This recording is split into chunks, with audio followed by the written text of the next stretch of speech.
Baik, terima kasih atas waktu dan kesempatan yang diberikan kepada saya. Nama saya Elfrida Leland dengan NIM 2019-3102 Prodi Agribisnis. Saya dari kelompok 6 akan menjelaskan tentang studi kasus interpretasi hasil regresi dari SPSS. Regresi linier sederhana dengan SPSS. Analisis regresi linier sederhana merupakan salah satu metode regresi yang dapat dipakai sebagai alat inferensi statistik untuk menentukan pengaruh sebuah variabel bebas atau independen terhadap variabel terikat atau dependen. Uji regresi linier sederhana ataupun regresi linier berganda pada intinya memiliki beberapa tujuan, yaitu yang pertama, menghitung nilai estimasi rata-rata dan nilai variabel terikat berdasarkan pada nilai variabel bebas. Yang kedua, menguji hipotesis karakteristik dependensi. Yang terakhir, meramalkan nilai rata-rata variabel bebas dengan berdasarkan pada nilai variabel bebas di luar jangkauan sampel. Kemudian berikutnya yaitu pada analisis regresi sederhana dengan menggunakan SPSS. Ada beberapa asumsi dan persyaratan yang perlu diperiksa atau diuji. Beberapa di antaranya adalah yang pertama, variabel bebas tidak berkolerasi dengan distribusi term atau error. Nilai distribusi term sebesar 0 atau dengan simbol sebagai berikut: E dalam kurung U per X sama dengan 0. Yang kedua, jika variabel bebas lebih dari 1, maka antara variabel bebas explanatory tidak ada hubungan linier yang nyata. Yang ketiga, model regresi dikatakan layak jika angka signifikasi pada ANOV sebesar lebih kecil 0,05. Predikator yang digunakan sebagai variabel bebas harus layak. Kelayakan ini diketahui jika angka standar error of estimate lebih kecil standar deviation.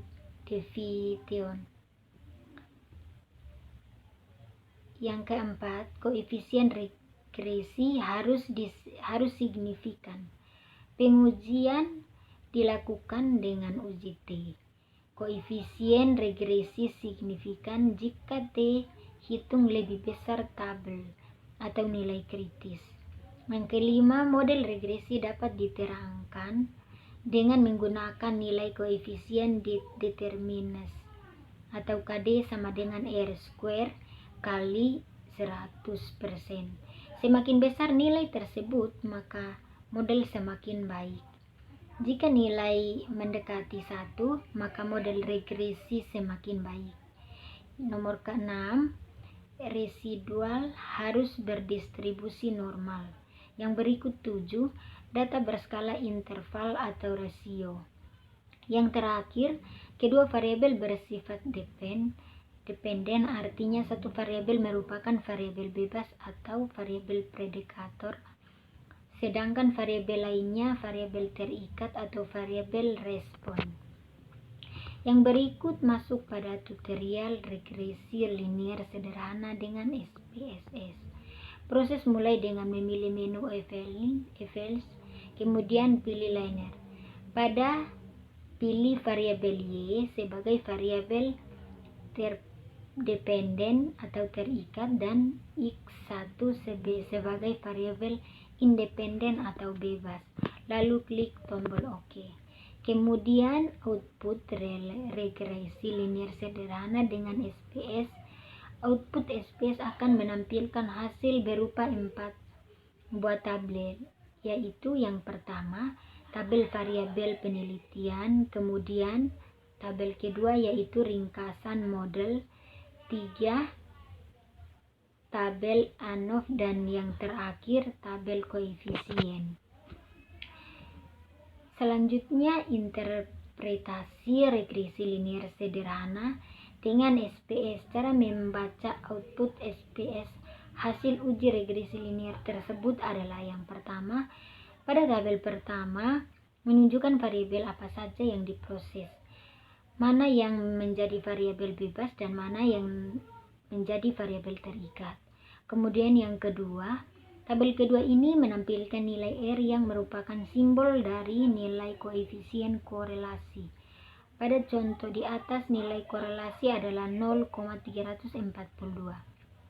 Nah, dari nilai ini dapat diinterpretasikan bahwa hubungan kedua variabel penelitian ada di kategori lemah. Melalui tabel ini juga diperoleh nilai R² atau koefisien determinis atau KD yang menunjukkan seberapa bagus model regresi yang dibentuk oleh interaksi variabel bebas dan variabel terikat. Nah, dari nilai KD yang diperoleh adalah 11,7%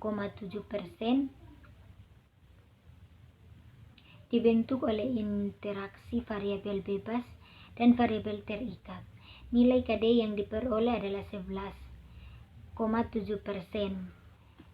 yang dapat ditafsirkan bahwa variabel bebas atau X1 memiliki pengaruh kontribusi sebesar 11,7% terhadap variabel Y dan 88,3% lainnya dipengaruhi oleh faktor-faktor lain di luar variabel X1. Yang ketiga, tabel ketiga ini digunakan untuk menentukan taraf signifikasi atau linearitas dari regresi. Kriterianya dapat ditentukan berdasarkan uji F atau uji nilai signifikasi atau SIG. Cara yang paling mudah dengan uji SIG dengan ditentukan jika nilai SIG lebih kecil 0,05, maka model regresi adalah linear, dan berlaku sebaliknya. Berdasarkan tabel ketiga diperoleh nilai SIG sama dengan 0,140 yang berarti lebih kecil kriteria signifikan yaitu 0,05. Dengan demikian model di persamaan regresi berdasarkan data penelitian adalah tidak signifikan, artinya model regresi linear yang diperoleh dengan koefisien. Yang berikut keempat, yaitu tabel keempat ini menginformasikan model persamaan regresi yang diperoleh dengan koefisien konstanta dan koefisien variabel yang ada di kolom onStar di koefisien B. Berdasarkan tabel ini diperoleh model persamaan regresi Y sama dengan 38,256 tambah 0,229 X1. Sekian dan terima kasih.